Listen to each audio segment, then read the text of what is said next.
మనకి నష్టం చేయడానికి, మన దేశంలో విధ్వంసం సృష్టించడానికి ఇలాంటి వాళ్ళు తయారవుతూ వస్తున్నారు.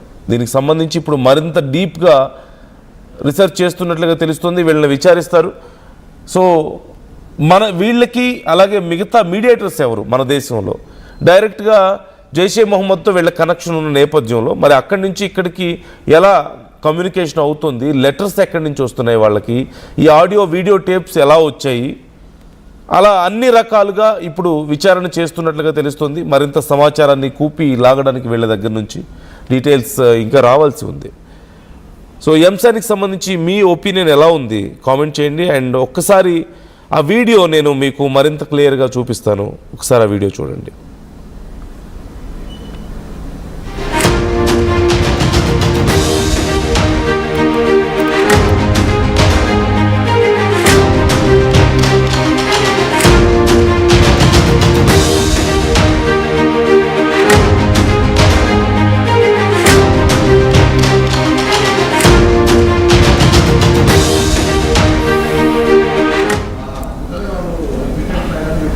మనం చూస్తున్నాం కదా, ఇప్పటికే ATS యాంటీ టెర్రరిస్ట్ స్క్వాడ్ దీనికి సంబంధించి ఆపరేషన్ చేసినట్లుగా తెలుస్తోంది.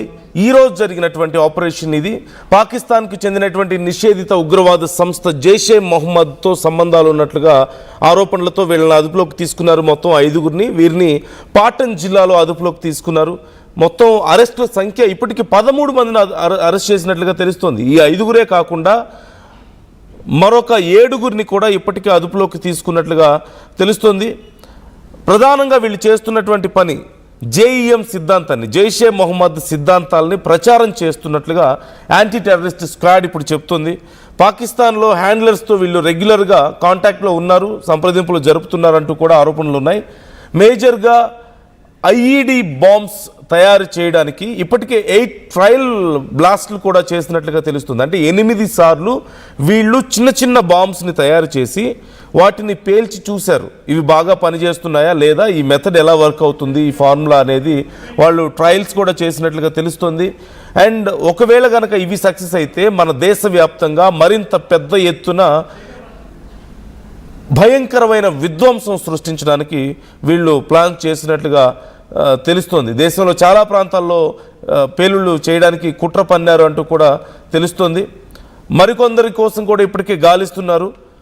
ఇప్పటి వరకు వీళ్ళకి సంబంధించి అంటే వీళ్ళు ఎవరు, వీళ్ళ బ్యాక్గ్రౌండ్ ఏంటి అనే డీటెయిల్స్ అయితే ఇంకా బయటికి రావాల్సి ఉంది.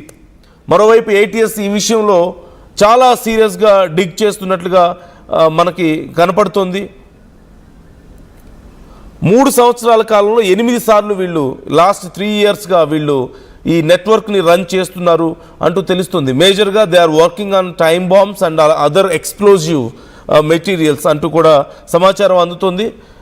భవిష్యత్తులో అన్ని ప్రాంతాల్లో వీళ్ళ గ్రూప్స్ని పంపించి ఇప్పుడు ఎవరెవరికైతే అక్కడ ట్రైనింగ్ ఇస్తున్నారో ఆ మదర్సాలో దానికి సంబంధించినటువంటి గ్రూప్స్ని అన్ని ప్రాంతాలకి స్ప్రెడ్ చేసి మొత్తం అక్కడ బ్లాస్టులు చేయాలనే ఆలోచనలో ఉన్నట్లుగా తెలుస్తుంది మనకి.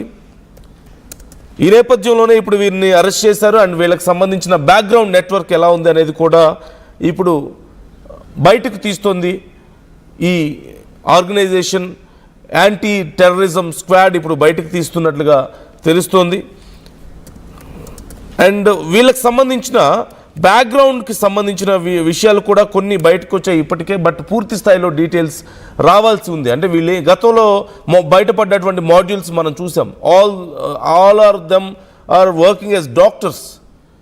మెడికల్ కాలేజీలో పరిచయం అయ్యి కాశ్మీర్లో అక్కడ ఒకరికొకరు గ్రూప్గా ఏర్పడి చాలామందిని ఇన్ఫ్లుయెన్స్ చేసి కొంతమంది టెర్రరిస్టులను తయారు చేసి ఇలా చాలా పెద్ద మొత్తంలో భారీ బ్లాస్ట్కి ప్లాన్ చేయడం మనం చూసాం. ఢిల్లీలో జరిగినటువంటి ఘటన కూడా మనం చూసాం.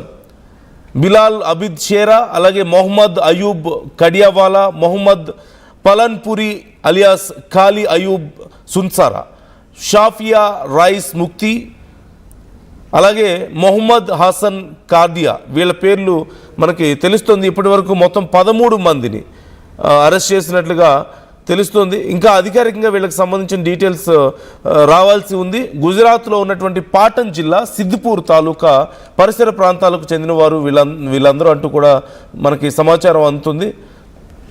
ఇప్పటి వరకు జూలై 3న ఒక 8 మంది అరెస్ట్ అయ్యారు. మొత్తం 13 మందిలో జూలై 3న 8 మంది, అలాగే ఇప్పుడు ఒకసారి మరొక 5 అరెస్ట్ అయినట్లుగా మనకు సమాచారం అందుతోంది.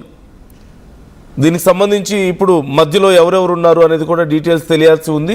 జూలై 3న 8 మంది అరెస్ట్ అయ్యారు. వాళ్ళు బనాస్కంఠ, అలాగే పఠాన్, మొహసానా, నవ్సారీ జిల్లాల్లో వాళ్ళని గుర్తించినట్లుగా, ఆ ప్రాంతాలకు చెందిన వాళ్ళుగా గుర్తించారు. అలాగే మధ్యప్రదేశ్ ప్రాంతానికి చెందిన వారు కూడా ఉన్నట్లుగా తెలుస్తోంది.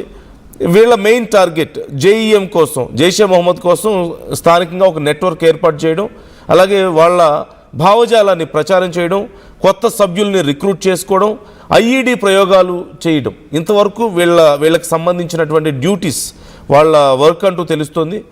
ఇప్పటికే వారి మీద యూఏపీఏ అండ్ భారతీయ బిఎన్ఎస్, భారతీయ న్యాయ సంహిత కింద కేసులు నమోదు చేశారు, విచారణ చేస్తున్నారు అంటూ కూడా సమాచారం అందుతోంది. మీ అభిప్రాయాలు ఏంటి? ఈ వరుస ఘటనలు చోటు చేసుకుంటున్నటువంటి విధానం పట్ల మీ అభిప్రాయాలు ఎలా ఉన్నాయనేది కామెంట్ చేయండి. మీ అభిప్రాయాలను మాతో షేర్ చేసుకోండి.